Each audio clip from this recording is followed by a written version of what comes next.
The little girl's voice cut through Seattle's winter morning like a knife through silk, stopping a man who'd made his fortune ensuring people never stopped him for anything.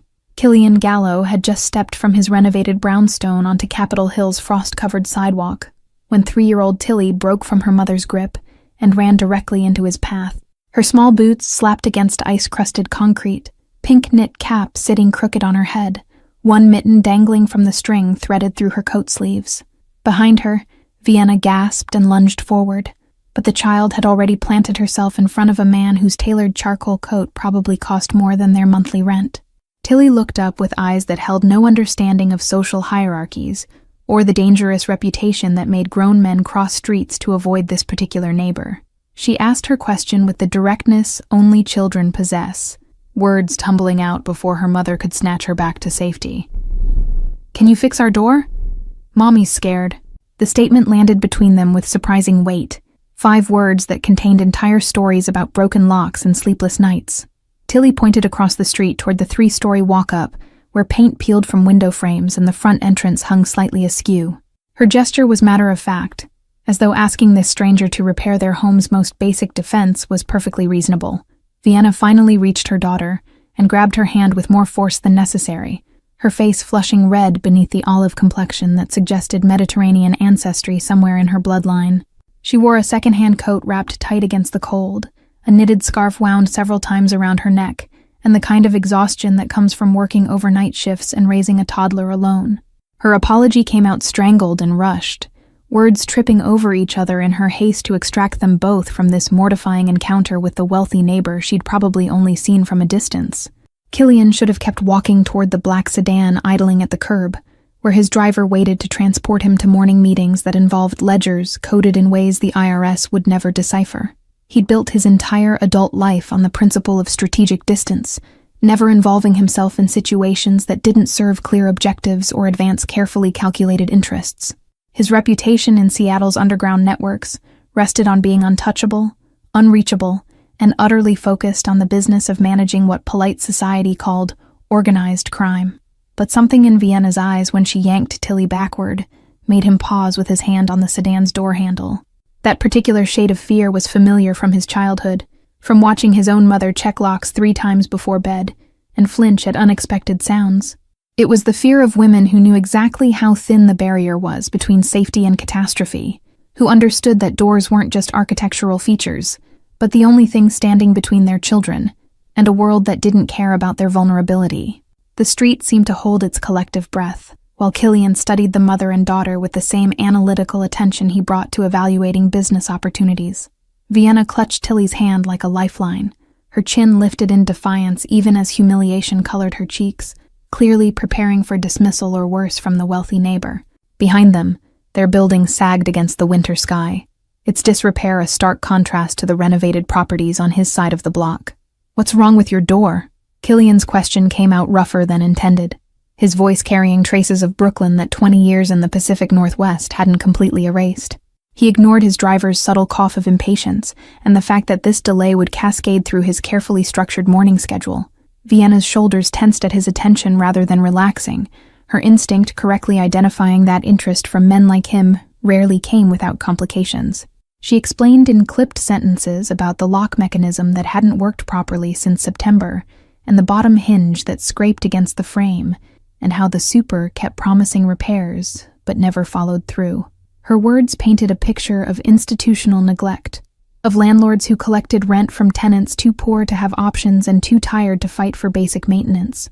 Tilly swayed between them, mittened hands clasped together, watching this exchange with a child's faith that adults would somehow fix problems once properly identified. Killian's phone buzzed insistently in his pocket, undoubtedly his associate wondering why they weren't moving according to schedule, but he didn't reach for it. Instead, he found himself giving a single nod that committed him to something his rational mind was already questioning, an impulse decision so unlike his usual calculated approach that his driver actually straightened in visible surprise. Vienna's expression shifted from defensive to bewildered, clearly not having expected anything beyond a polite brush-off. "I'll look at it tonight." The words came out before he'd fully considered their implications, before he'd analyzed the strategic value or potential complications of inserting himself into these strangers' lives. Tilly's face split into a grin that showed the gap where her front tooth should have been, while Vienna opened her mouth to protest or question or possibly refuse, then seemed to lose momentum mid-breath. The moment stretched awkward and uncertain until Killian turned away and slid into his sedan without offering further explanation. Through the tinted window, he watched Vienna steer Tilly toward the bus stop on the corner, both of them moving with the hurried gait of people running late for daycare drop-off and work shifts that didn't forgive tardiness. The mother kept glancing back at his departing car with an expression caught between hope and suspicion. His driver pulled into morning traffic without comment, professional enough not to question why they'd just added an unprofitable complication to an already complex day. Killian spent the first 3 miles of their drive telling himself this was simple pragmatism, that a broken door in the neighborhood represented a security gap that could eventually affect property values and local stability. He specialized in protection rackets, among other ventures, so ensuring residential security fell technically within his professional purview. The rationalization felt thin even to him, but he'd learned long ago that admitting the actual motivations for his choices often created more problems than strategic fiction. The truth he wouldn't acknowledge until much later was that Tilly's words had cracked something in the armor he'd spent 15 years constructing. "Mommy's scared," echoed through his thoughts during meetings about distribution territories and debt collection protocols, a reminder that fear wasn't always about business leverage or territorial disputes. His associate Luca finally asked about the delay during their lunch meeting at an Italian restaurant Killian owned, through layers of shell companies and silent partnerships. The question came casual and curious rather than challenging, because Luca had worked with him long enough to recognize when pushing for information would be counterproductive. Killian deflected with vague comments about neighborhood awareness and maintaining the area's reputation, explanations that were technically accurate while revealing nothing about small girls in crooked hats. That evening, long after legitimate businesses had closed for the night and the city settled into its grittier rhythms, Killian loaded a toolbox into his sedan with the efficiency of someone who'd learned basic repair skills from necessity rather than hobby. His childhood apartment had been filled with things that broke and stayed broken because his mother worked 2 jobs, and they couldn't afford professionals for problems that weren't immediately catastrophic. He'd taught himself to fix loose hinges and sticky locks and everything else that threatened their minimal sense of safety. The drive back to Capitol Hill took 12 minutes through streets gleaming with rain that had started falling at sunset, washing the city in cold water that collected in gutters and reflected streetlights in fractured patterns. His neighborhood looked different at night, the economic divisions more obvious when the renovated brownstones glowed with warm interior lighting. Killian parked directly in front of Vienna's building and carried his toolbox across the street, without bothering with the pretense of checking for observers. Let the neighborhood watch and wonder. Let them draw whatever conclusions they needed to make sense of why someone from his side of the block was crossing that invisible line with apparent purpose. He climbed the exterior stairs to the 2nd floor, where Vienna's apartment number was posted in fading digits, beside a door that did indeed hang crooked in its frame. The knock came soft but distinct at 11:47 at night, and Vienna nearly dropped the mug of tea she'd been clutching for warmth while standing at her kitchenette counter. She'd just gotten Tilly down after 2 hours of bedtime negotiations. Her shift at the 24-hour diner didn't start until 1 in the morning, and unexpected visitors at this hour never brought good news. Through the peephole she saw the man from this morning, toolbox in hand, standing in the hallway like he'd simply forgotten to mention he'd be arriving after midnight. Vienna's first instinct was to pretend she wasn't home, to stand perfectly still until he left, and she could process this surreal situation without the pressure of his actual presence. But Tilly's bedroom light switch made a distinctive click when turned on, and she'd already flipped it twice to check on her daughter during the last hour.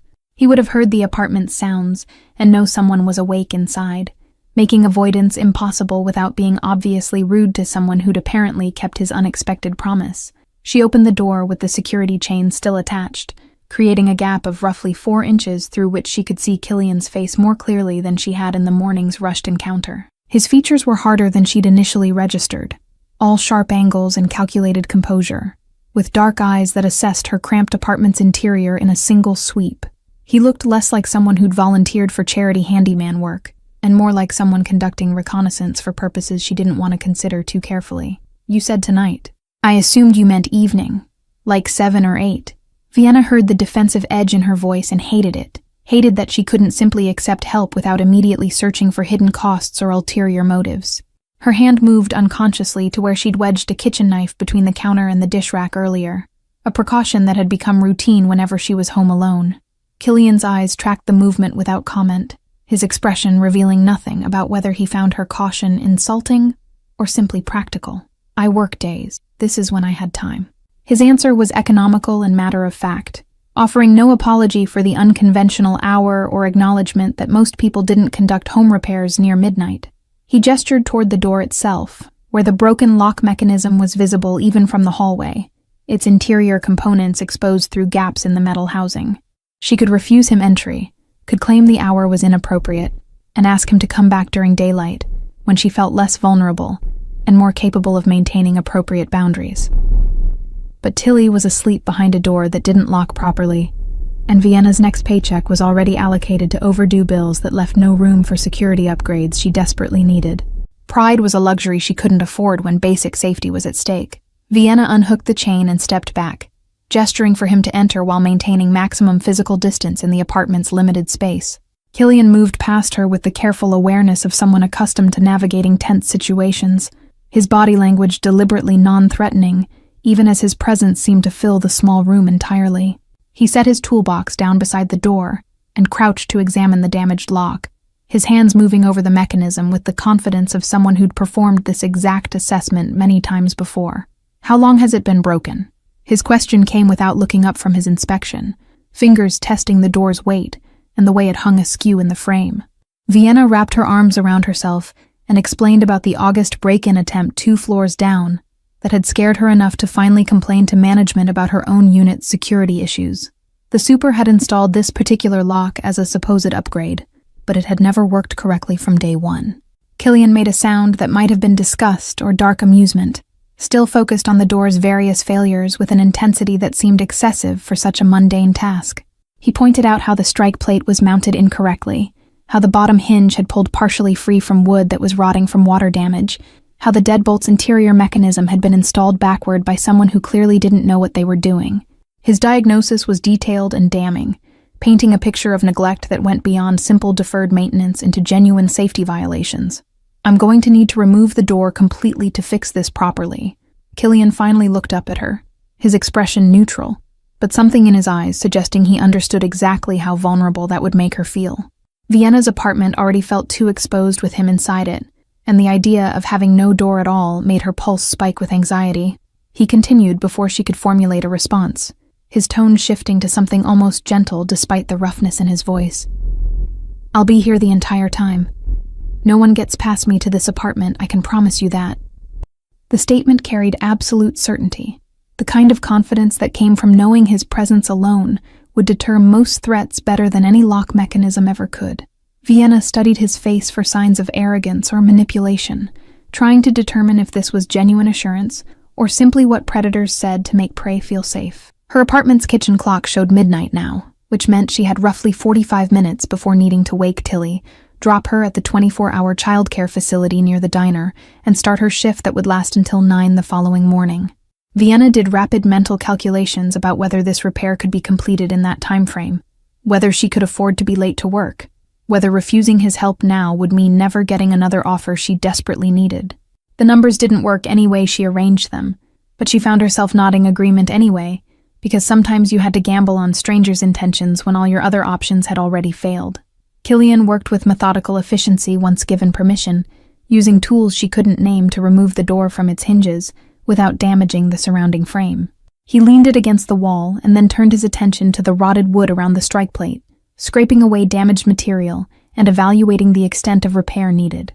Vienna stayed in the kitchenette area, maintaining her position near the knife while trying not to make her distrust obvious enough to be offensive. She'd become expert at this particular balancing act, accepting help while simultaneously preparing to defend herself, if that help revealed itself as something darker.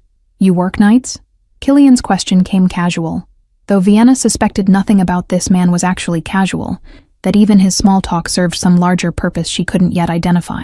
She confirmed she worked the graveyard shift at Morrison's diner, omitting the details about how overnight hours paid marginally better and came with fewer customers who felt entitled to harass waitresses. He continued working while she spoke, his hands never stopping their precise movements even as he maintained conversation. Vienna found herself revealing more than she'd intended during the next 20 minutes, words spilling out to fill the strange intimacy of watching a virtual stranger repair her home's most basic defense. She mentioned Tilly's father, who disappeared before their daughter learned to walk, the series of increasingly expensive apartments as gentrification pushed them farther from Seattle's core, her own abandoned dreams of art school that had died under the weight of single parenthood and survival economics. Killian listened without the performative sympathy she'd learned to expect from people who asked about her situation, but didn't really want honest answers. He shared almost nothing about himself in return, deflecting her tentative questions with vague responses about property management and security consulting. The door was back on its hinges by 12:30, now hanging level and true with a lock mechanism that engaged smoothly when tested, and a deadbolt that Killian demonstrated would require serious force to breach. He'd reinforced the frame with metal plates that disappeared behind the existing trim, installed a new strike plate anchored into the wall's studs, and adjusted everything until the door closed with a solid, secure sound Vienna hadn't heard since moving in 6 months earlier. Vienna tested the lock herself 3 times, unable to quite believe that something in her apartment actually worked the way it was supposed to work, that she could turn the deadbolt and hear it engage with satisfying finality. The transformation was remarkable enough to make her eyes sting with unexpected emotion, though she blinked rapidly to clear them before Killian could notice and misinterpret her reaction. He was packing his tools with the same efficient movements he'd used throughout the repair, giving her space to process without commentary. "How much do I owe you?" The question came out more defensive than she'd intended, her tone sharp with the certainty that this kindness would have a price tag she couldn't afford. Killian paused in coiling an extension cord, his expression unreadable in the dim lighting from her single functioning overhead fixture. He seemed to consider his answer carefully, as though negotiating terms of a business contract, rather than responding to a simple request for payment information. "Nothing. Your daughter asked for help. I helped." His response was so matter-of-fact it took her a moment to process the implications, to understand he genuinely didn't expect compensation for work that must have cost him several $100s in parts alone. Vienna opened her mouth to protest, to insist she wouldn't accept charity no matter how desperately she needed it, but he was already moving toward the door with his toolbox in hand. The finality in his posture suggested this wasn't open for negotiation or discussion. He paused at the threshold, one hand on the doorknob, and pulled a business card from his coat pocket, with movements that seemed almost reluctant. The card was simple black with silver lettering that said only Killian Gallo, and a phone number. No company name or title to indicate what business he actually conducted. He set it on the small shelf beside her door without meeting her eyes, his voice dropping to something quieter when he finally spoke. "If you need anything else fixed, or if anyone bothers you, call that number." The offer hung in the air between them, loaded with implications Vienna wasn't ready to examine. Then he was gone, pulling the door closed behind him with a soft click that demonstrated exactly how well the new lock mechanism worked. Vienna stood frozen in her entryway for a full minute, staring at the business card like it might transform into something comprehensible if she looked at it long enough. The apartment felt different with a door that actually secured, as though some fundamental shift had occurred beyond just the physical repair. Vienna could hear Tilly's soft breathing from the bedroom, could smell the faint scent of metal and oil that lingered from Killian's work, could see the first gray light of approaching dawn through her kitchen window. She should wake her daughter, begin their complicated morning routine of bus rides and childcare drop-offs and arriving at the diner exactly on time. Instead, she found herself touching the new deadbolt, testing its smooth operation one more time, trying to remember the last time someone had simply helped her without expecting anything in return. The memory wouldn't come because it had never happened.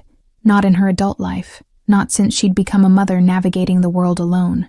Every kindness had carried conditions, every offer of assistance had come with strings attached that eventually tightened into constraints she couldn't escape. Days blurred together in the exhausting rhythm that defined Vienna's existence, shifts at the diner punctuated by brief hours of sleep, while Tilly was at daycare, and the constant low-level anxiety about money that never quite disappeared. She didn't see Killian again during that first week, though she found herself watching for him whenever she crossed the street, hyper-aware of his brownstone's expensive facade. The business card migrated from the shelf to her wallet, a talisman she didn't examine too closely. The radiator in Tilly's bedroom stopped working on a Thursday night, when temperatures dropped to 23 degrees and frost patterns formed on the inside of their windows. Vienna called the super twice and got voicemail both times, then spent 2 hours stuffing towels around the window frames and moving Tilly's mattress into her own room. Her daughter coughed through the night, a wet sound that made Vienna's chest tighten with the particular fear of single mothers who couldn't afford medical bills.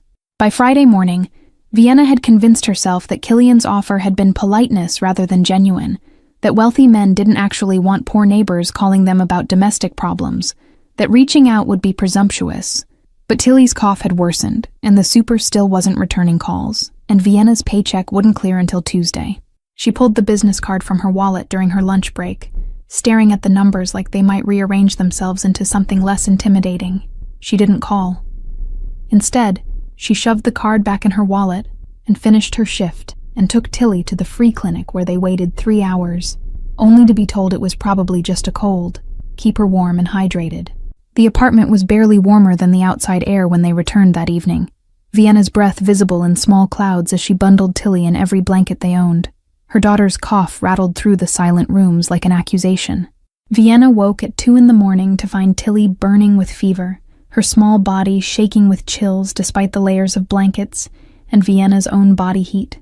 The thermometer read 103 degrees, high enough to trigger genuine panic, and Vienna was reaching for her phone to call an ambulance she couldn't afford when she heard sounds in the hallway outside.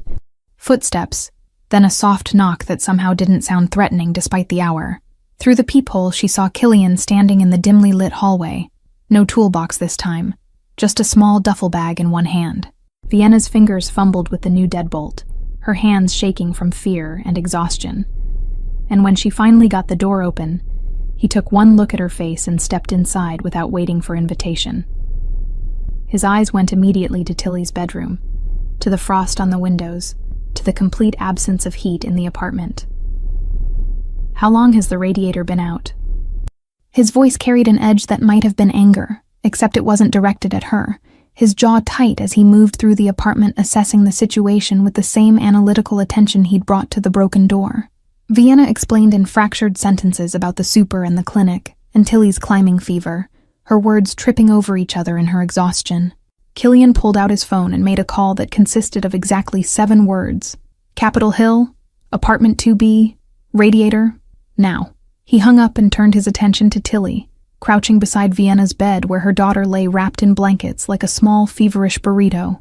His hand went to Tilly's forehead with surprising gentleness, and something in his expression shifted when he felt the heat radiating from her skin. From the duffel bag, he produced a bottle of children's fever reducer and a thermometer still in its packaging, along with several other medical supplies Vienna couldn't immediately identify. When did she last have medicine? Killian's question was clipped and focused, his movements efficient as he measured out the correct dosage. Vienna admitted she'd given Tilly the last of her infant pain reliever 6 hours ago, that she'd meant to buy more but forgot during her shift. He didn't comment on this, just administered the medicine, and then began the process of carefully unwrapping some of Tilly's blanket layers, explaining that too much insulation could trap the fever rather than breaking it. 20 minutes later, 2 men arrived with tools and replacement parts for the radiator, moving through Vienna's apartment with the quiet efficiency of people accustomed to working at odd hours. Killian supervised with an authority that made it clear these weren't random handymen, but people who worked for him, who would do the job correctly because failure wasn't an option he tolerated. Within an hour, heat was flowing through the bedroom radiator, transforming the space from icebox to actually habitable. The men left without requesting payment or even acknowledgement, disappearing into the night as silently as they'd arrived. Killian remained, monitoring Tilly's temperature and adjusting her blankets, and doing all the small things Vienna had been doing alone for 3 years. He made tea that Vienna didn't remember requesting, strong and sweet, in a way that suggested he understood exactly how close she was to complete collapse. When he finally pressed the warm mug into her hands, she couldn't stop the tears that had been building since she'd first heard Tilly's cough. "I can't keep doing this." The admission came out broken and raw, all the fear and exhaustion of single motherhood spilling over in the presence of someone who'd shown up when she needed help, without requiring her to perform gratitude or explain why she deserved assistance. Killian didn't offer platitudes or false reassurance, just sat on the floor beside Vienna's bed and let her cry without trying to fix the unfixable reality of her circumstances. His presence was steady and solid, an anchor in the chaos that had become her normal. Vienna went to the Thursday meeting with Tilly in tow and found herself sitting beside 2 men who introduced themselves as Luca and Marco, both wearing suits that probably cost more than her annual income. They spoke with quiet authority that made the developers' representatives visibly uncomfortable, casually mentioning building code violations and specific city council members who would be interested in development practices. The meeting transformed from rubber stamp approval of displacement into actual negotiation with terms Vienna hadn't dared hope for. The developers agreed to proper relocation assistance and rent control provisions by the meeting's end, concessions they'd never intended to offer, until confronted by men who clearly had leverage beyond what typical tenants could marshal. Luca caught Vienna's eye as they filed out, and gave her a nod that communicated volumes about loyalty networks and how Killian's quiet request carried weight. She went home that night, with relief about immediate housing security, mixing uneasily with questions about exactly what world she was becoming entangled with. December arrived with Seattle's signature rain and darkness that made 5 p.m. feel like midnight, the kind of weather that drove everyone indoors and made Vienna's diner shifts simultaneously busier and more depressing. She'd fallen into an unexpected pattern with Killian over the past month, brief conversations when their paths crossed on the street, and his periodic appearances to fix things she hadn't realized were problems. He'd replaced the overhead kitchen light fixture, installed a carbon monoxide detector, and weatherproofed her windows with efficiency that suggested a mental checklist. Tilly had started asking when Mr. Killian would visit again, her 3-year-old certainty that he was simply part of their life now both touching and concerning to Vienna. She'd tried explaining that he was just a neighbor being kind, not someone they could depend on permanently, but Tilly's understanding of social boundaries remained limited by age and optimism. The child had taken to drawing pictures specifically for him, crayon masterpieces of penguins and houses that she'd hand over with solemn importance during their street encounters. Vienna noticed Killian kept one of these drawings, had seen it on his refrigerator through his front window when passing by during an evening walk with Tilly. The image of that crude crayon art displayed in what was undoubtedly an otherwise immaculate home did something to her carefully maintained emotional distance. She'd spent 3 years building walls around herself and Tilly, defensive structures meant to prevent exactly this kind of dangerous attachment to someone whose life intersected theirs only through geographical accident. The knowledge that his birthday was approaching came accidentally, overheard during a phone conversation he was having, while standing on his front steps waiting for his driver one morning, December 15th, which was a Tuesday, which meant Vienna was working the evening shift and wouldn't see him anyway. She told herself this information didn't matter, that noting the date wasn't the beginning of something she'd regret, even as she found herself planning how she might acknowledge it, without crossing lines that were already becoming dangerously blurred. Tilly solved the problem by insisting they make cupcakes for Mr. Killian's birthday, with the unshakable certainty of children who believed the world operated according to kindness rather than complicated social contracts. Vienna agreed, because refusing would require explaining why they couldn't celebrate someone who'd helped them, and that explanation would reveal her own fears about dependency and debt. They made chocolate cupcakes from a box mix in their tiny kitchen, Tilly's help consisting mainly of spilling ingredients and licking the spoon.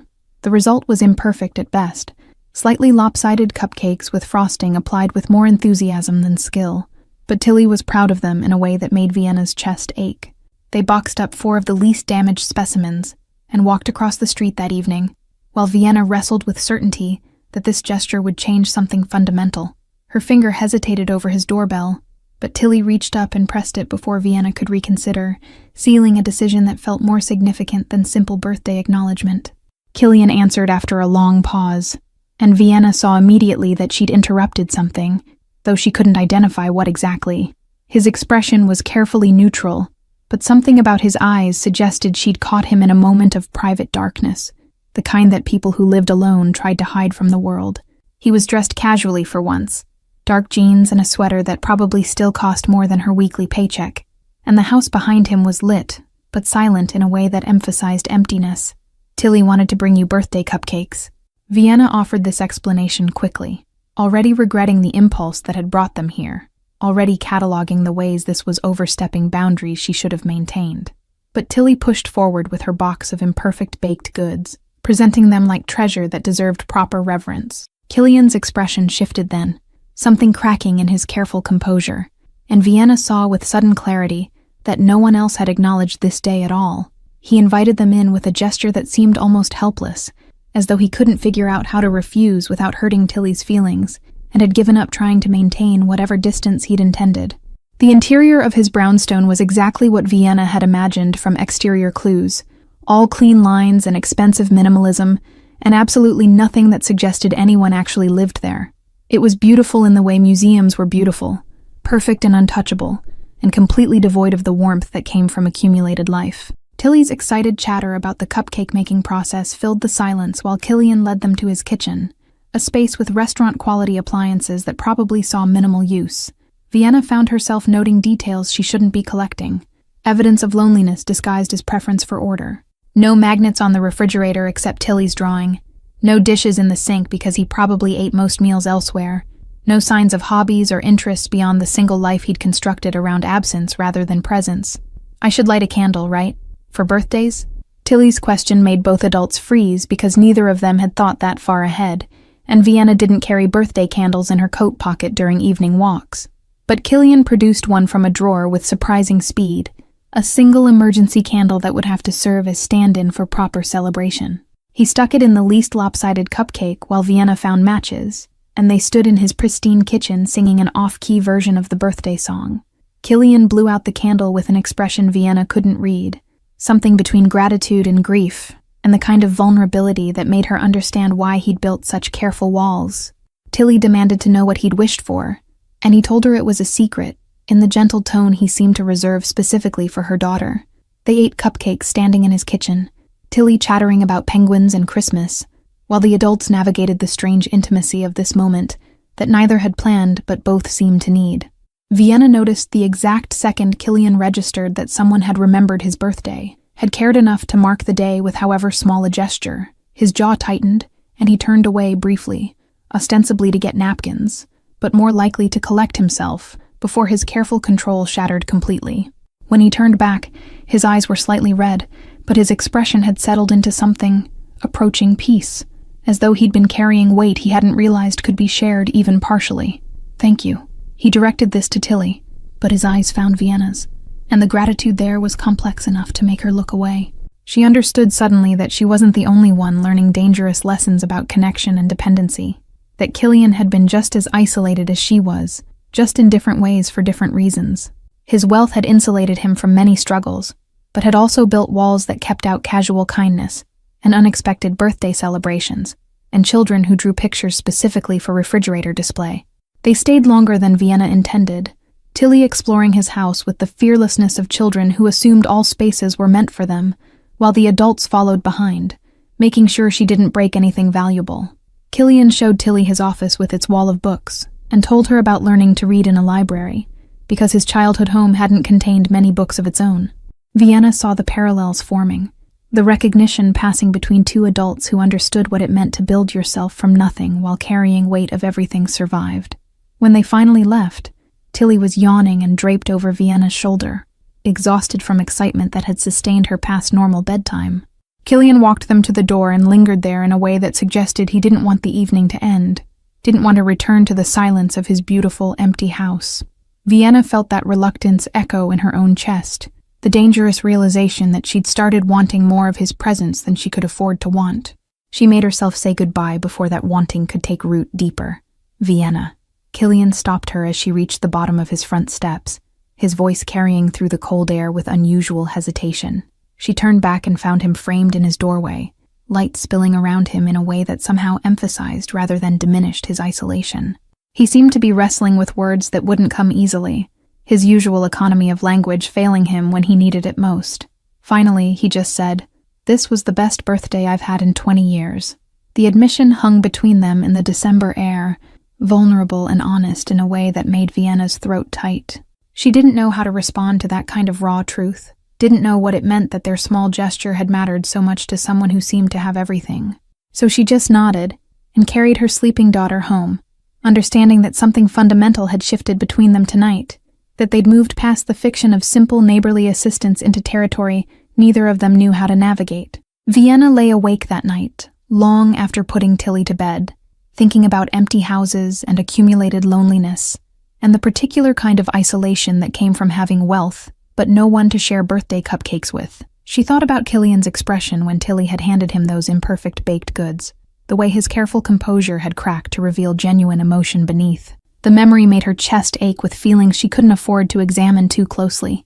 Dangerous tenderness for someone whose real life she barely understood. The next morning brought routine back with the force of necessity. Vienna's alarm shattering sleep at 5 a.m. for an early shift that would barely cover this week's groceries. She moved through morning rituals on autopilot, getting Tilly ready for daycare drop-off while mentally reviewing her section assignments and calculating tip percentages needed to make rent. Last night's birthday celebration already felt like something that had happened to someone else, a brief departure from reality that couldn't be sustained in daylight's harsh practicality. But when Vienna opened her front door to leave, she found a small package on her doorstep, wrapped in simple brown paper, with her name written in Killian's precise handwriting. Inside was a set of oil paints, professional quality brushes, and canvas boards, the kind of art supplies she'd mentioned wanting during one conversation months ago about abandoned dreams of art school. No note accompanied the gift, just materials that acknowledged both her past aspirations and current impossibility of pursuing them given her financial constraints. Vienna stood in her doorway holding supplies that probably cost more than her weekly paycheck, torn between gratitude and the uncomfortable realization that Killian had been paying closer attention to her casual comments than she'd realized.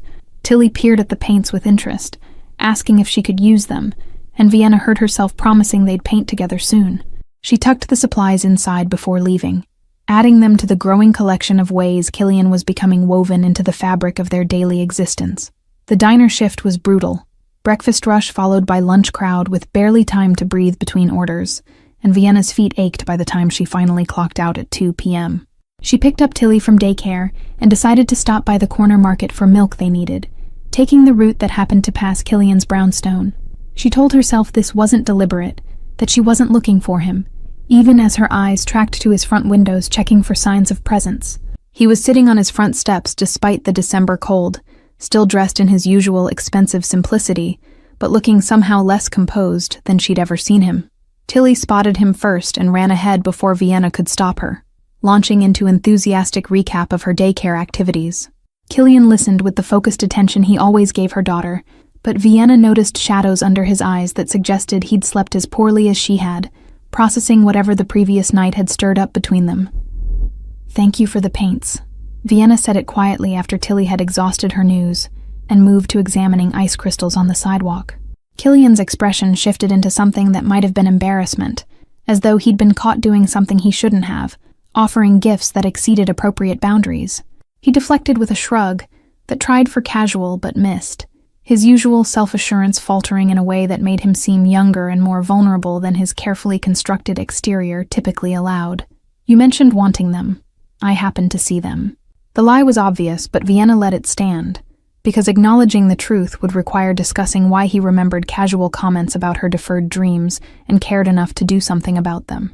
They stood in uncomfortable silence for a moment, both aware they were navigating new territory without a map, trying to maintain fiction of simple neighborly assistance, while evidence mounted that this had become something else entirely.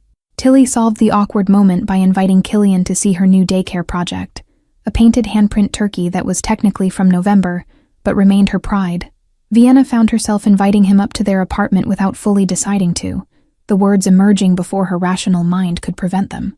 Killian hesitated, and Vienna saw him weighing the implications of accepting, of crossing that threshold again outside the pretense of repairs or emergencies, of admitting they wanted each other's company beyond practical necessity.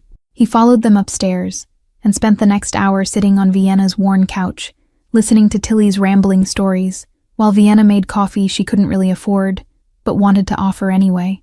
The domesticity of the scene was striking. This dangerous man who conducted business. She didn't want to know about playing dollhouse with her daughter, and complimenting her artistic choices. Vienna watched from the kitchenette and felt something shift in her chest. Resistance crumbling under the weight of how right this felt despite all the reasons it shouldn't. When Tilly finally wore herself out and settled for a cartoon on Vienna's ancient television, the adults found themselves in the kitchen area, maintaining careful physical distance while their conversation grew more honest. Killian admitted he'd spent previous birthdays alone for the past 15 years, had trained himself to treat the date as unremarkable to avoid confronting the loneliness it represented.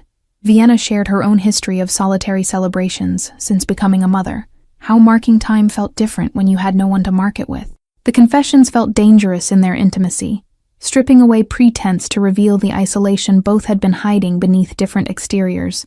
Killian's wealth, and Vienna's poverty were opposite responses to similar wounds, armor built from different materials to protect against the same fundamental fear of being truly seen and still abandoned. Understanding this created connection that went deeper than attraction or gratitude, recognition of shared damage that made them comprehensible to each other in ways they weren't to most people. "I don't know how to do this." Vienna said it quietly, meaning friendship or whatever this was becoming, meaning accepting help without knowing how to repay it, meaning allowing someone past walls she'd built for good reasons. Killian met her eyes, and she saw her own uncertainty reflected back, acknowledgement that he was equally lost in navigating this territory. His response when it came was honest in a way that made her breath catch. "Neither do I, but I don't want to stop trying." The admission hung between them, vulnerable and brave and terrifying in its implications. Vienna understood he was offering something beyond fixing doors and buying art supplies, offering himself in whatever limited capacity his complicated life allowed. She wanted to say yes immediately, but also to run, to protect herself and Tilly from inevitable hurt when this fell apart the way everything eventually did. But Tilly laughed at something on television, and Killian smiled at the sound, and Vienna found herself nodding acceptance to something she couldn't fully define. The days following that conversation developed new rhythm, Killian appearing more frequently, but with less pretense about practical purposes for his visits. Sometimes he'd bring dinner from restaurants Vienna couldn't afford. Other times he'd simply sit while she cooked modest meals and Tilly played nearby. They talked about carefully neutral topics mostly, avoiding deeper discussions about his work or her financial struggles, or what exactly they were building between them. The conversations felt like foundation being laid for structure. Neither wanted to name yet. Vienna's co-workers at the diner noticed the change in her, commenting on how she smiled more and seemed less exhausted despite working the same brutal hours. She deflected their curiosity because explaining Killian would require admitting she was developing feelings for someone whose last name she'd only recently learned, and whose business dealings she deliberately didn't examine too closely.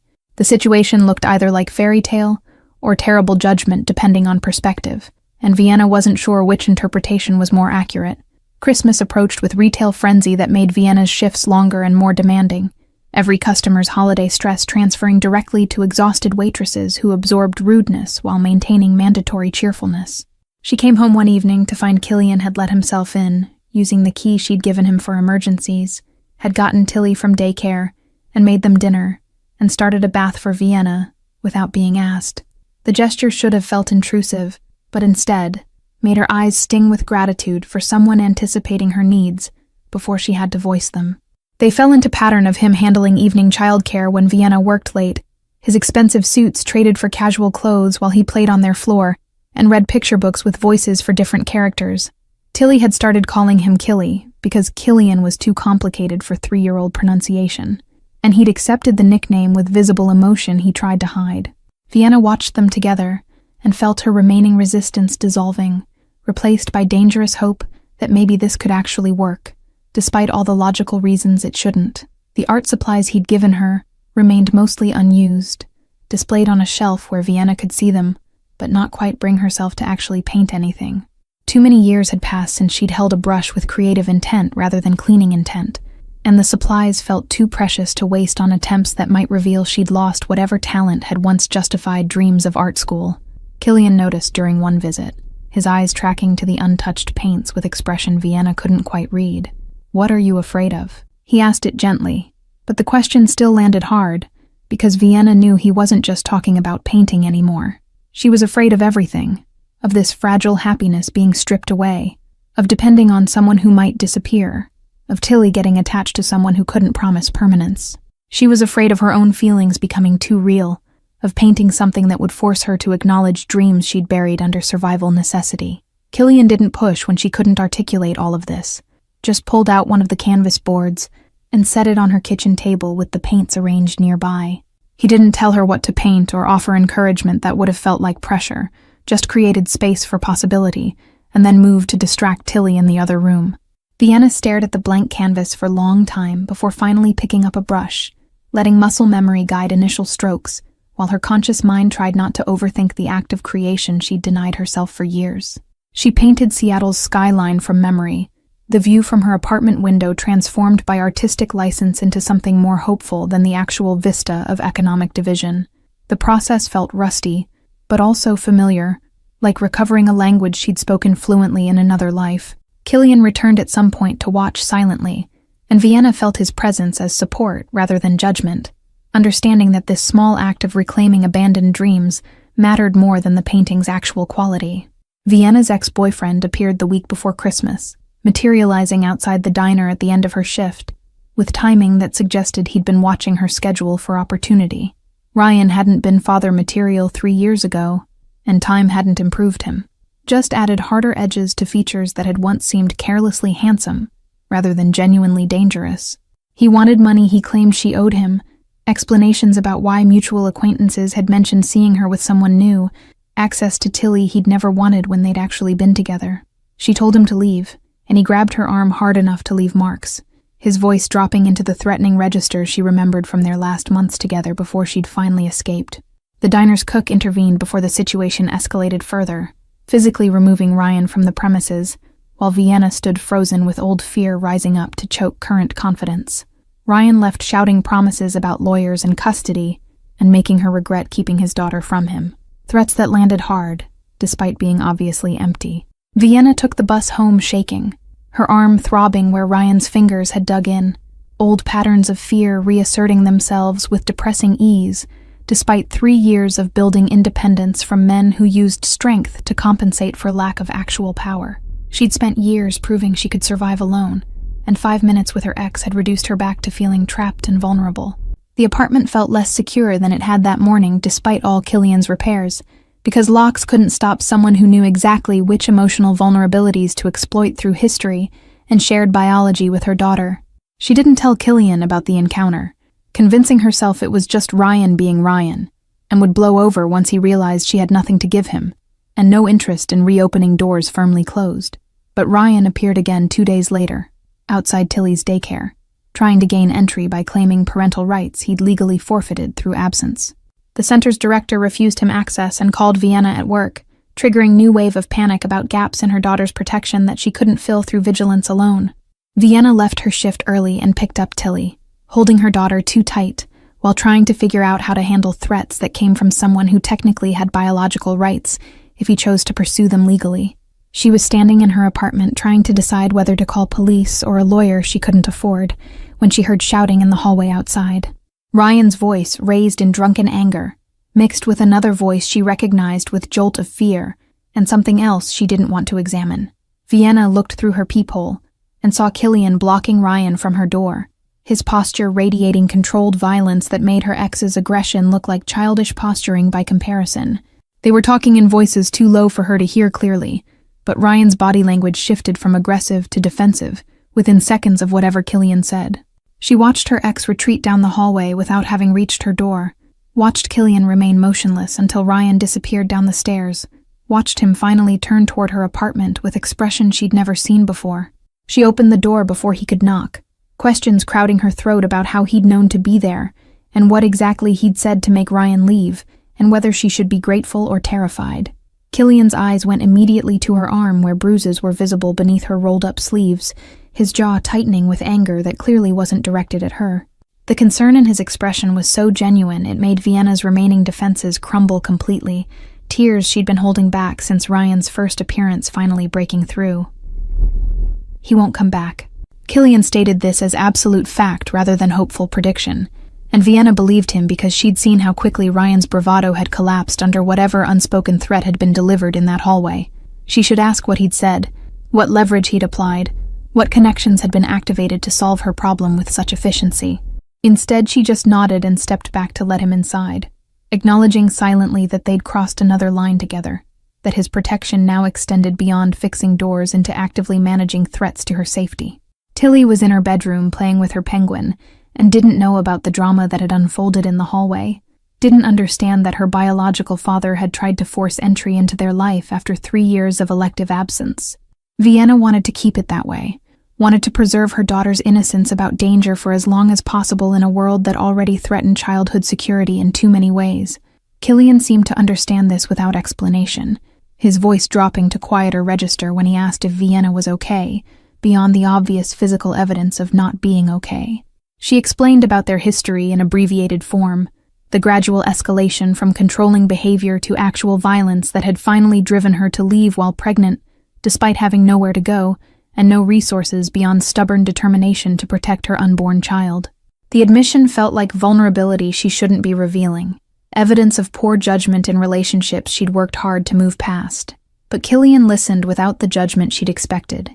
His questions focused on practical details about restraining orders and custody agreements rather than why she'd stayed as long as she had. "I have security cameras." Killian's statement seemed like non sequitur, until he continued explaining that footage from his brownstone captured the street including Vienna's building entrance, that he'd review it to document Ryan's harassment and provide evidence if she needed it for legal proceedings. The casual mention of surveillance felt intrusive, until Vienna realized he was offering her tools to protect herself that she lacked resources to obtain alone. He pulled out his phone and showed her the app he used for monitoring, explaining access to relevant footage anytime she needed proof. Vienna accepted this help, like she'd accepted everything else, with gratitude that felt uncomfortably close to dependence and growing acknowledgement that her life was becoming entangled with Killian's, in ways she couldn't fully untangle, even if she wanted to anymore. He stayed until she'd calmed completely, making tea she didn't remember requesting and playing with Tilly to keep the child distracted, while her mother processed recent fear. When he finally left hours later, Vienna felt the apartment's silence differently than before. No longer comforting isolation, but absence of presence she'd started wanting there permanently. Christmas Eve arrived with rare Seattle snow that transformed the city into something briefly magical, covering grime and inequality beneath a layer of white that made everything look cleaner than it actually was for however long the snow lasted. Vienna had worked the morning shift and returned home to find delivery on her doorstep. Multiple wrapped packages addressed to Tilly with card and handwriting she recognized. Inside were art supplies for children, good quality paints and paper and brushes that acknowledged Tilly's growing interest in copying her mother's recent creative attempts. The gifts were generous without being excessive, chosen with attention to what Tilly would actually enjoy, rather than expensive items meant to impress adults with price tags. Vienna found herself texting thank you to Killian's number with fingers that shook slightly from how this felt like accepting admission that they'd moved beyond neighborly favors into territory she wasn't ready to name fully. His response came immediately. "Merry Christmas." Then, after pause long enough, she'd thought the conversation was over. "I have nowhere to be tomorrow if you need help assembling toys or just company for dinner." The offer was casual, but carried weight of loneliness that matched her own, neither of them having family to spend holidays with, or money for celebrations that looked like versions advertised on television and in movies. Vienna found herself inviting him for Christmas dinner without fully deciding to do it, the words appearing in her text before her rational mind could prevent them. She'd planned simple meal she could afford on her budget, nothing fancy but enough to make the day feel special for Tilly beyond the modest gifts Vienna had scraped together. Adding another person wouldn't strain resources too badly, and the thought of Killian spending the holiday alone in his perfect empty house bothered her more than she wanted to admit or examine too closely.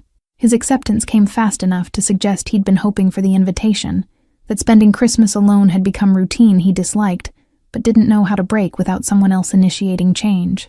Vienna spent that evening questioning whether she'd just made everything more complicated or acknowledged what had already been true for weeks. Christmas morning brought Tilly's excitement and chaos of torn wrapping paper, and the realization that Vienna had maybe invited a mafia boss to holiday dinner without fully processing what that meant for boundaries she'd been trying to maintain. Killian arrived precisely at noon, with wine she suspected cost more than her monthly grocery budget and dessert, from a bakery that definitely didn't match her financial reality. He fit into her small apartment better than his wealth suggested he should, playing on the floor with Tilly and her new toys while Vienna prepared their modest meal.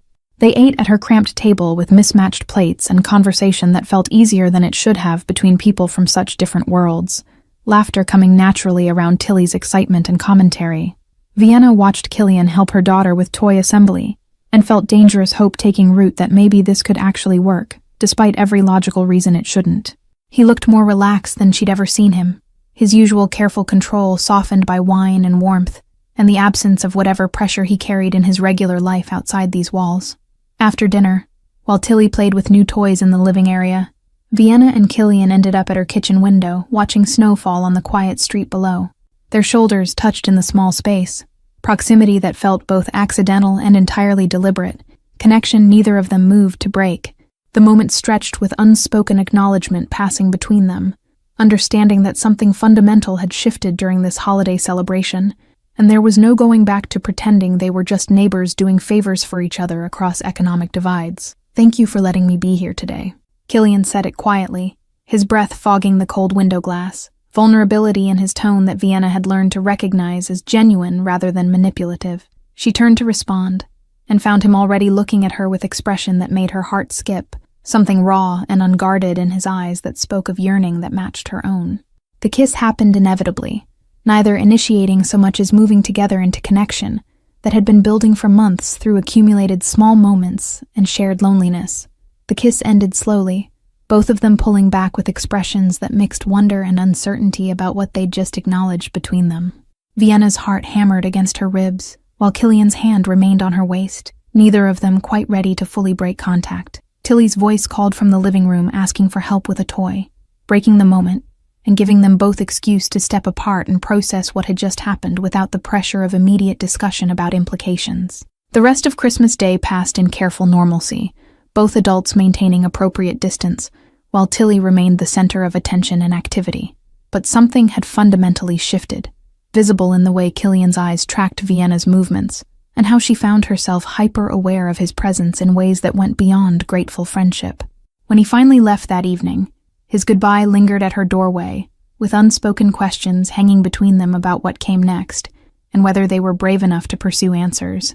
January arrived with the particular brutality of Seattle winter, temperatures dropping below freezing and staying there while the city struggled through ice storms that made commuting treacherous. Vienna's hours at the diner were cut as business slowed, leaving her short on rent money with utilities climbing from increased heating needs.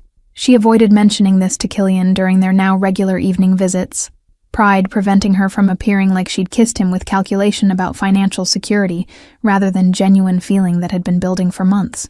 But Killian had developed disturbing ability to read her silences, and he appeared one evening with paperwork that made Vienna's stomach drop with combination of relief and dread. He'd been looking into her building's ownership structure and discovered the entire property was going up for sale, likely to be purchased by developers who would gut renovate and displace all current tenants within months. The news wasn't surprising given the neighborhood's trajectory, but having timeline put to her inevitable displacement made panic rise sharp and immediate. "I want to buy you a house." Killian said it directly. No preamble or softening, just statement of intention that landed between them like bomb waiting to detonate.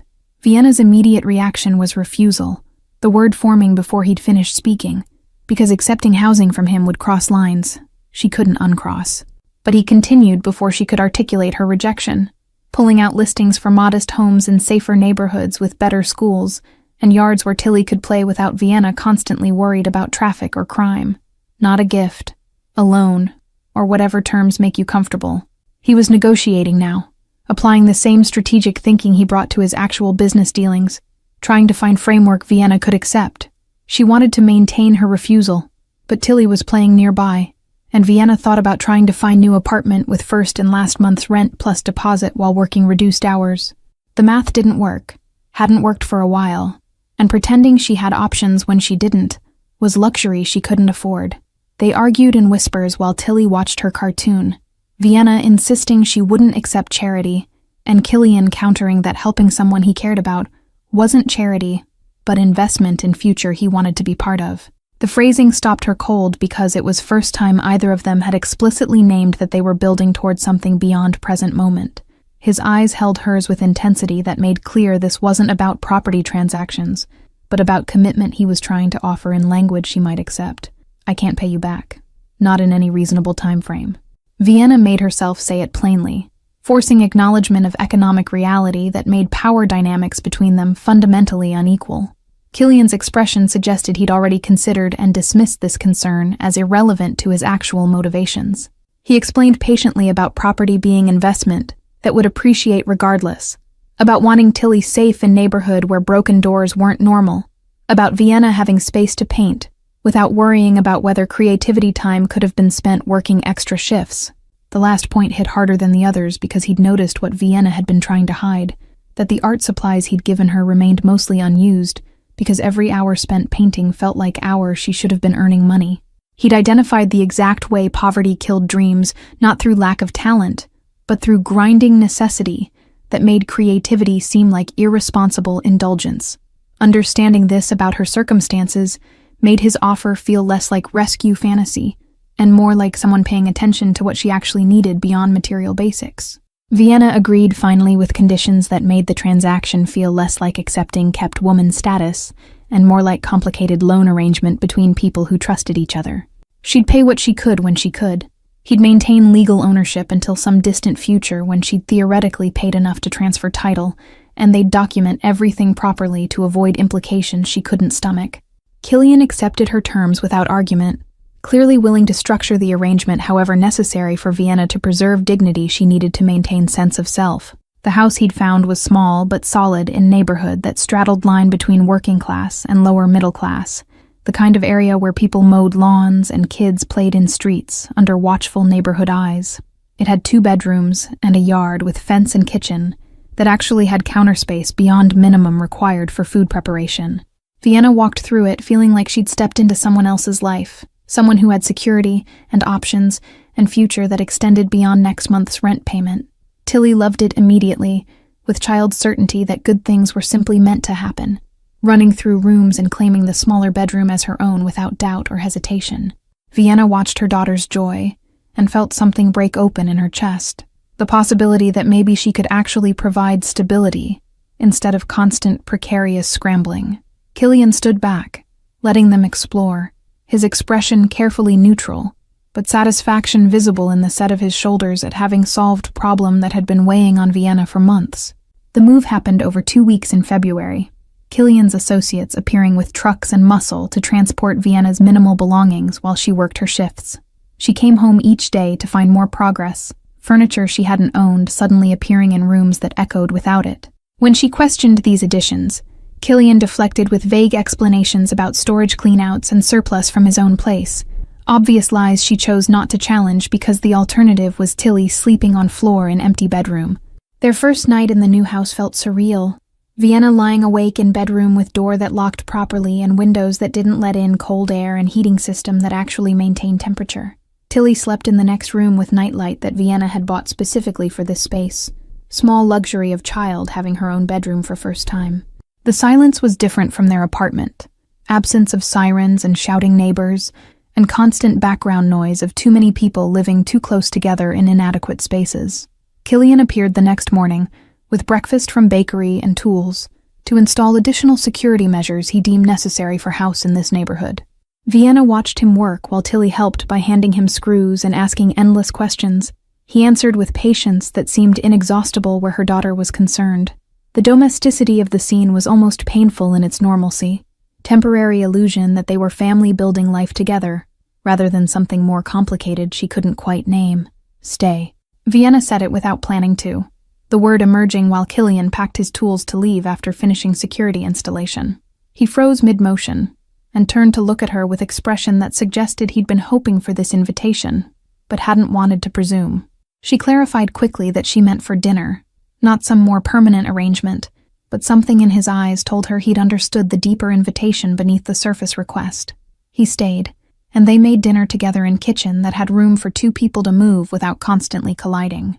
That night, after Tilly was in bed, they sat on Vienna's secondhand couch in living room that was slowly becoming home through accumulated small touches. The conversation turned serious when Killian finally addressed the question Vienna had been avoiding asking directly.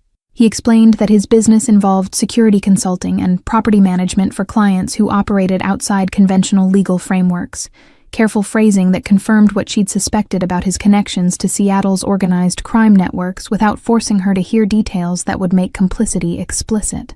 Vienna processed this information while watching him try to gauge her reaction, clearly prepared for judgment or rejection, but she'd already known enough to guess the rest, and his honesty about it felt like respect for her intelligence rather than confession seeking absolution. She asked only one question that mattered to her, whether his work put Tilly at risk, and his immediate emphatic negative carried weight of someone who would die before allowing harm to reach the child he'd come to care about. That assurance was enough for Vienna to accept his world existed parallel to hers, without demanding he choose between them. Spring arrived gradually through March and April, Seattle's famous rain continuing but warmer now, bringing green back to the small yard where Tilly played under Vienna's watchful eyes. The house had settled into feeling like actual home through accumulated routines and Killian's increasingly frequent presence that had evolved from visits into something approaching cohabitation. He kept clothes in Vienna's closet now, toiletries in her bathroom, his life bleeding into hers, through practical intimacy that preceded official relationship definitions. Either of them felt ready to speak aloud. Vienna had returned to full-time hours at the diner as business picked up with better weather. Her commute longer now from new neighborhood, but worth it for returning to apartment that was actually house with space and safety. She'd started painting in evenings after Tilly went to bed. Small canvases at first because confidence took time to rebuild after years of neglect. Killian encouraged without pushing, his appreciation for her work genuine, even when Vienna could see technical flaws that made her wince. He'd hung several pieces in the living room despite her protests, claiming the walls looked bare without them. Tilly had adjusted to the move with resilience of childhood, making friends with neighboring kids and starting to call Killian Daddy in moments of excitement, before correcting herself to Killy when she remembered. Neither adult corrected her either way, both recognizing that she was naming reality that already existed regardless of technical legal definitions. Killian's response to the title was always visible emotion he tried to control, clear evidence that being chosen by this child meant more to him than achievements that had built his wealth and reputation. The neighborhood accepted Vienna's presence with the cautious welcome, extended to newcomers who might or might not integrate into existing social fabric. She'd met some of the other mothers at the small park 2 blocks away, conversations remaining surface level, but friendly enough. They asked about Tilly's father with the careful curiosity of people trying to determine Vienna's situation, without appearing judgmental, and she deflected with vague references to complicated circumstances that discouraged further probing while remaining technically honest. Money remained tight, despite no longer paying rent, because utilities and maintenance on actual house cost more than Vienna had budgeted for. Killian had tried to simply pay these expenses, but Vienna refused with stubbornness that frustrated them both, her need to contribute something toward their living situation non-negotiable, even when pride made finances harder.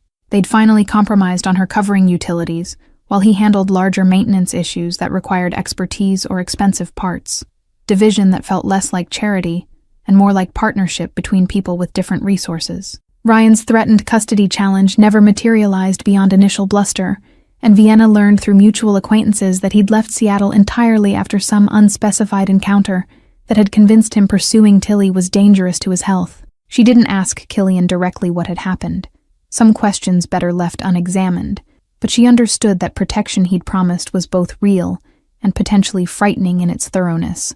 The knowledge should have concerned her more than it did, but maternal instinct toward safety trumped moral complications about methods.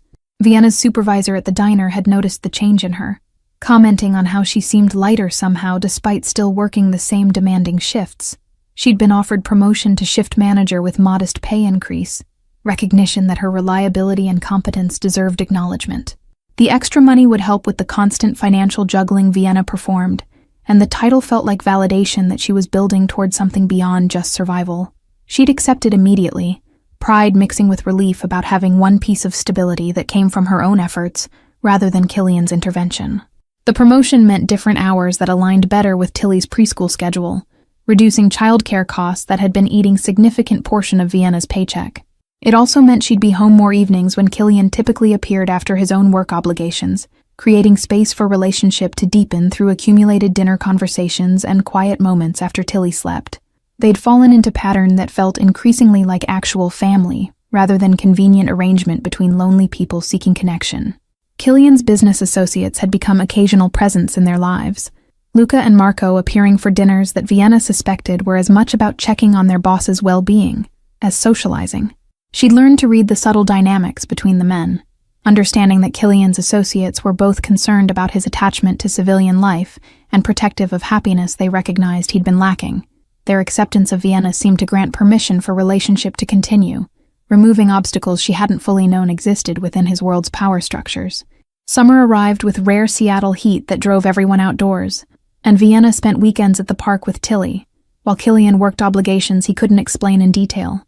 She'd stopped asking for specifics about his business dealings, accepting that compartmentalization was necessary for her own peace of mind about moral implications. What mattered was how he treated Tilly with unfailing gentleness, how he showed up consistently when promising to be somewhere, how he'd quietly paid off medical bill Vienna had been struggling with when Tilly had needed emergency dental work after playground accident. The painting Vienna had been working on for weeks finally felt complete in late June. Oil portrait of Tilly playing in their yard with afternoon light filtering through trees. She'd captured her daughter's joy with skill that surprised her, muscle memory returning stronger than expected from years of dormancy. Killian found her staring at the finished canvas with mixed emotions about whether it was actually good or whether motherhood had made her judgment too soft. His assessment when she asked was characteristically direct, pointing out technical strengths while acknowledging she'd captured something essential about childhood happiness that transcended mere technique. "You should show these somewhere." Killian gestured to the collection of completed paintings that had accumulated in their spare bedroom, Vienna's reluctant portfolio that she'd been treating as private hobby rather than potential professional work. The suggestion made her immediately defensive. Years of poverty taught caution about hoping for anything beyond basic survival, making ambition feel dangerous. But he persisted with patience that had become familiar, researching local galleries that accepted new artists and even making introductory contact with owner he knew through tangential business connection. Vienna found herself agreeing to gallery meeting with the same reluctant acceptance that characterized how she'd come to accept most of Killian's help, resistance eroding under combination of his certainty and her own buried dreams, finally having space to breathe. The gallery owner was a professional woman named Sarah, who examined Vienna's work with critical eye before offering tentative interest in showing several pieces in group exhibition planned for autumn. The possibility felt unreal enough that Vienna almost declined from pure fear of failure, but Killian's hand on her lower back steadied her enough to accept opportunity she never would have pursued alone. The preparation for the exhibition consumed Vienna's evenings in ways that felt both exhilarating and terrifying, hours spent selecting which pieces best represented her artistic voice while second-guessing every choice.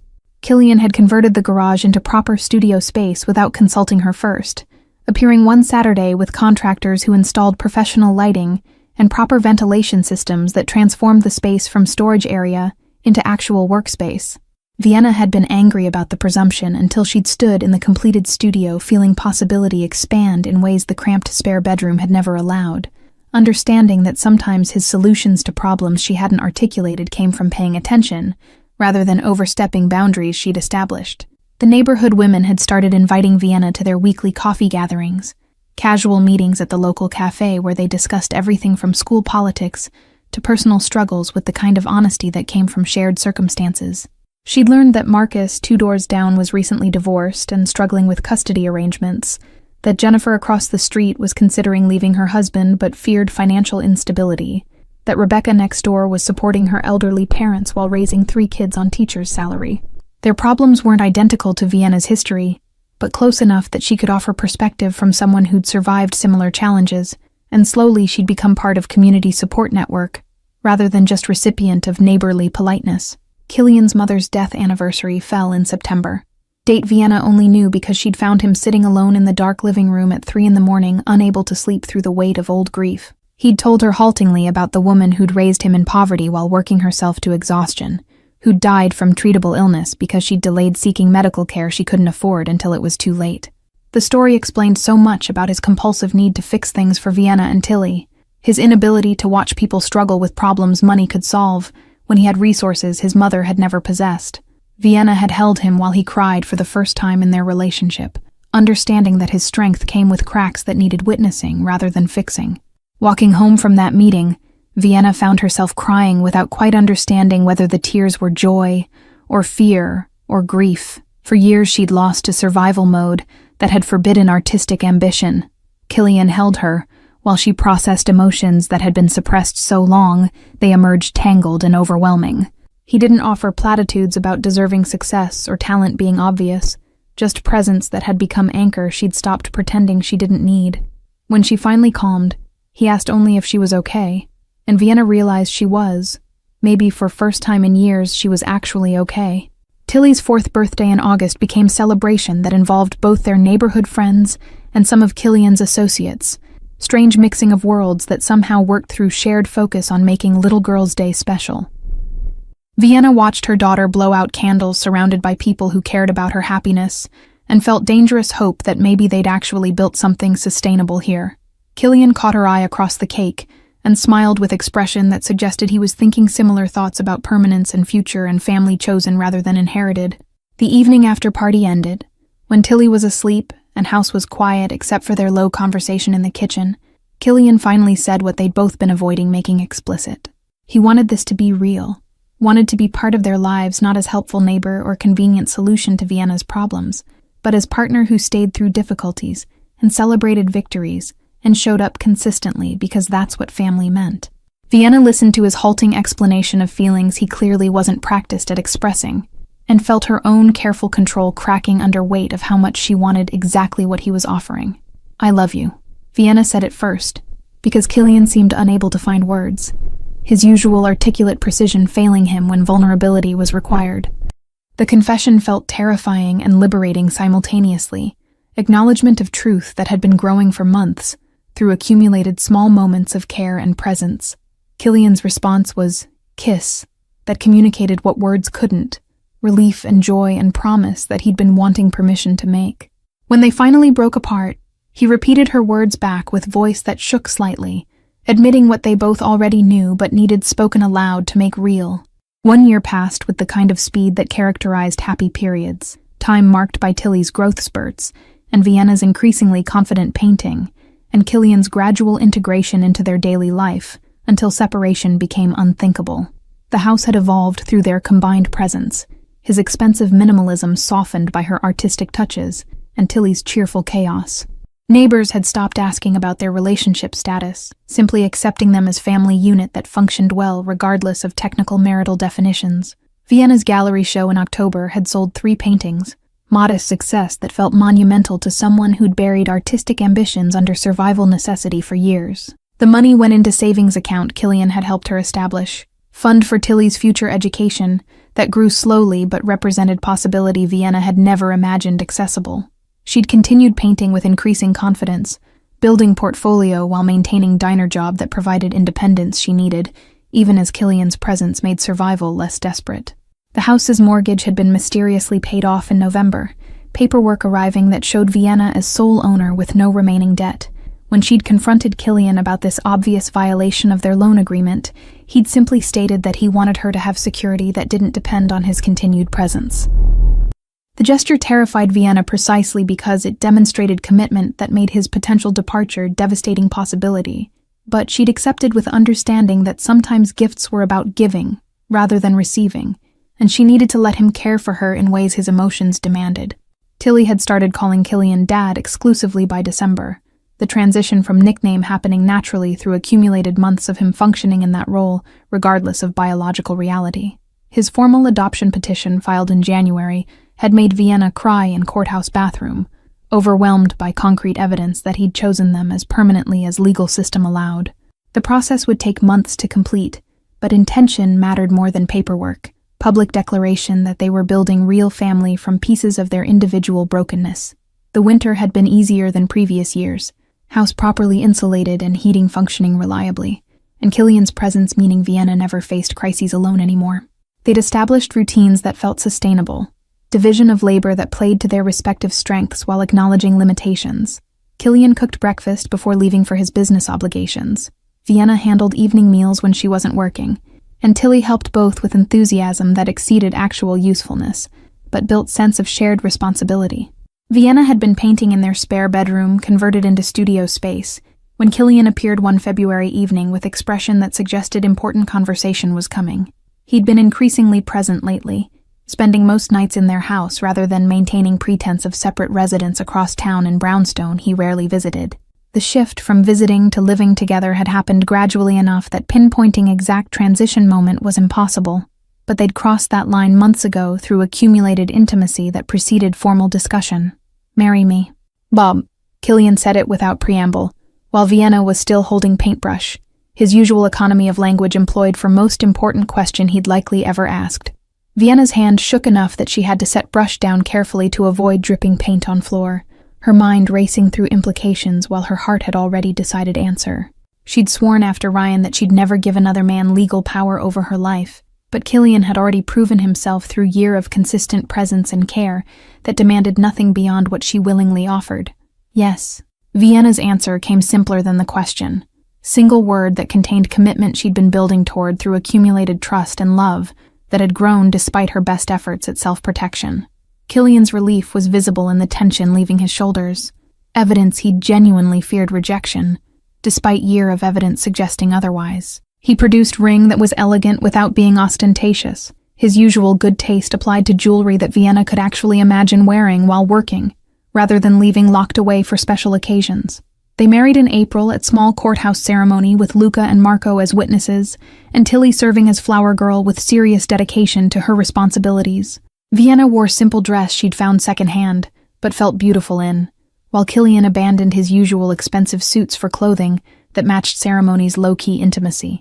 The lack of fanfare felt right for people who'd built their relationship through quiet consistency rather than grand gestures, commitment acknowledged through paperwork that made legal what had already been true emotionally. The honeymoon was weekend at Seattle Hotel because Vienna couldn't take extended time from work, and they both agreed Tilly was too young to leave for longer periods. But the 2 nights felt luxurious anyway. Room service and uninterrupted sleep and time to simply be together without responsibilities intruding. They talked about future in concrete terms for first time, discussing where Tilly might go to school, and whether Vienna could eventually paint full-time, and how Killian was considering transitioning his business toward more legitimate operations, now that he had family to consider beyond just himself. Returning home felt different after officially becoming family. Same house, but weighted with new significance about permanence they'd created together. Vienna had worried marriage might change dynamics that worked well informally, but instead, found security in knowing their commitment was witnessed and documented beyond just private understanding. Killian seemed similarly grounded by official status. His usual careful control softened by certainty that she'd chosen him publicly in ways that couldn't be easily undone. Vienna's mother had reached out in May after years of silence. The email, arriving like ghost from past Vienna, had worked hard to leave behind.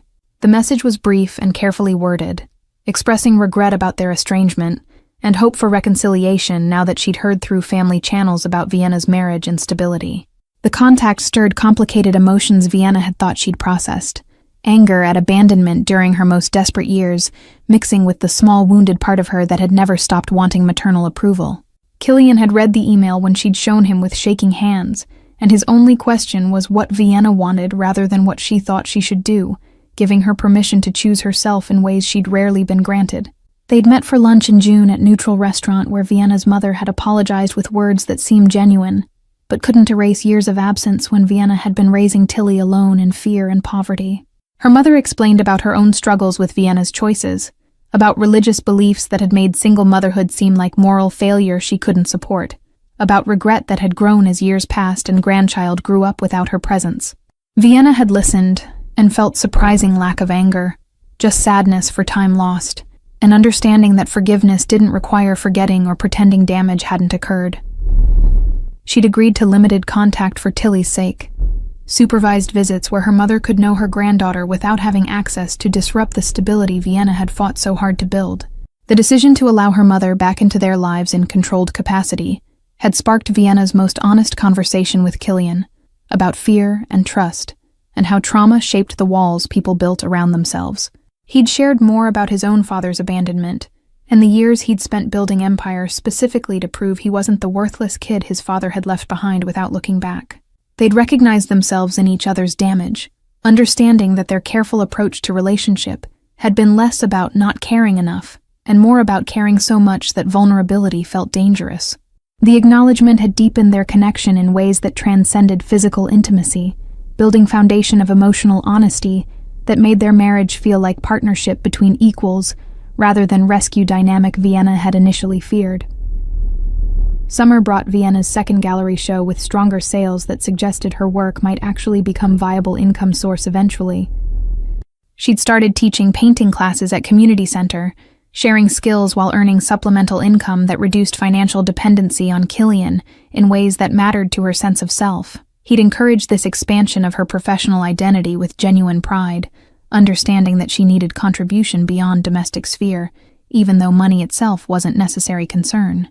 Tilly thrived in kindergarten, reading above grade level, and making friends with ease that suggested she'd inherited neither parents' childhood social difficulties. She'd told her class about her family in show and tell, explaining matter-of-factly that her daddy wasn't born her daddy but chose to be, which apparently made him extra special.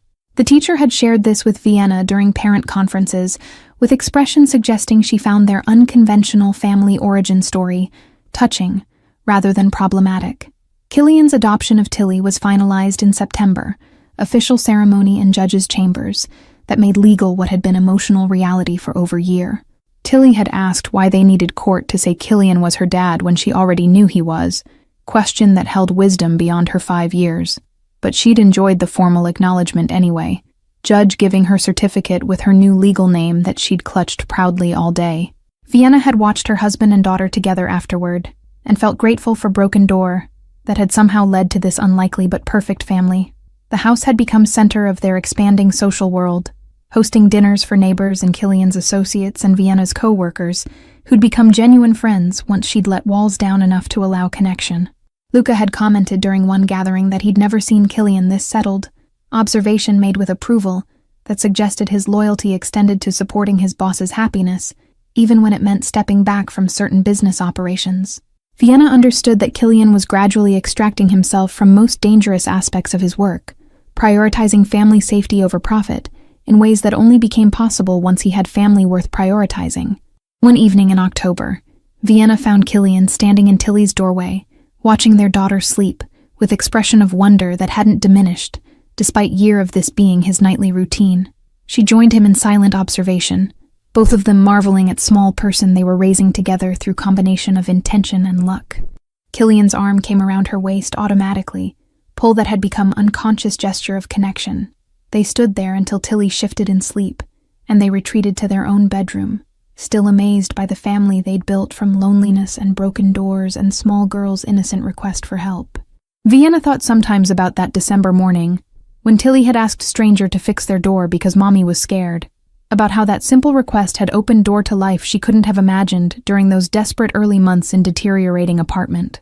Killian had fixed more than door that first night, had repaired vulnerabilities Vienna had thought permanent through consistent presence that demanded nothing beyond what she could freely give. They'd both been broken in different ways, both hiding isolation behind different strategies, and Tilly's innocent trust had forced them into connection that healed through shared vulnerability.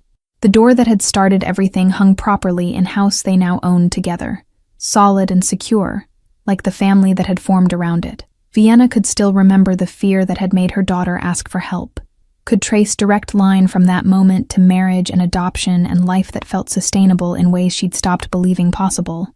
Sometimes the best things came from asking for help when you needed it most, from letting walls down enough to accept care from unexpected sources, from choosing to believe that not everyone who offered assistance came with hidden costs attached. Thank you all for following this story. If you enjoyed it, please write in the comments where you're watching from.